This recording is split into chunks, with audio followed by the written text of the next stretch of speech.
Chris Herndon was traded to the Vikings for a 4th-round pick because Irv Smith Jr.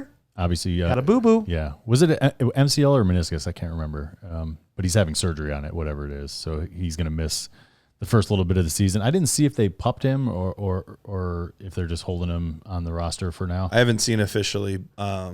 So the way the IR rules work is if they IR him before the 53-man cutdown, then he misses the whole season. Yeah. But if he makes the initial roster and then they IR him, then he can come back in 3 games. But if they pup him, then it's 6 games. So I just didn't see any news come out about him. Official. So it must be they're hoping to get him back before the 6 games if they didn't pup him already. I was surprised, and maybe I'm off on my evaluation of Herndon and what his value is, but a 4th-round pick seemed like pretty good compensation for a guy that hasn't done anything in his 3-year They also career. had to give him. They also converted his salary to a $1.2 million signing bonus, so that way the Vikings only had to pay his veteran minimum of $920,000. So they gave him a 4th and Herndon, but they paid the Jets ate a little bit of that. The Jets ate $1.2 million of that too. So Chris Herndon, I know player Matt that you've been pretty high on for the last couple of years, has not done anything whatsoever. I mean, his rookie year, he did awesome. 500 yards, over 500 yards. And then it was just, we all assumed it was Adam Gase doghouse stuff. But even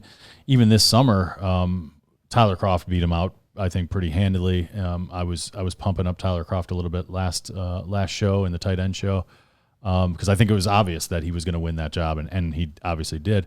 But Herndon, the all the news and chatter is not good on him. So I don't know what to make of this. It does seem like they gave up at least some good compensation. The Vikings did. Fresh start. Yeah, he's getting a fresh start. But it sounded almost like he was uninterested at the Jets. It could be, which stinks. I mean, like I don't like character guys like that.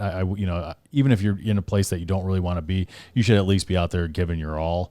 And maybe it doesn't sound like he liked his role or whatever, but obviously he's going there to the Vikings now. They love to run 2 tight end sets, and Irv Smith's down right now. Tyler Conklin's a nice blocker, a guy that can kind of catch passes, but Herndon is I think a better athlete and pass catcher, out of those 2. So if he learns the offense quickly and is interested, he could have an early season role here for the first few games anyway.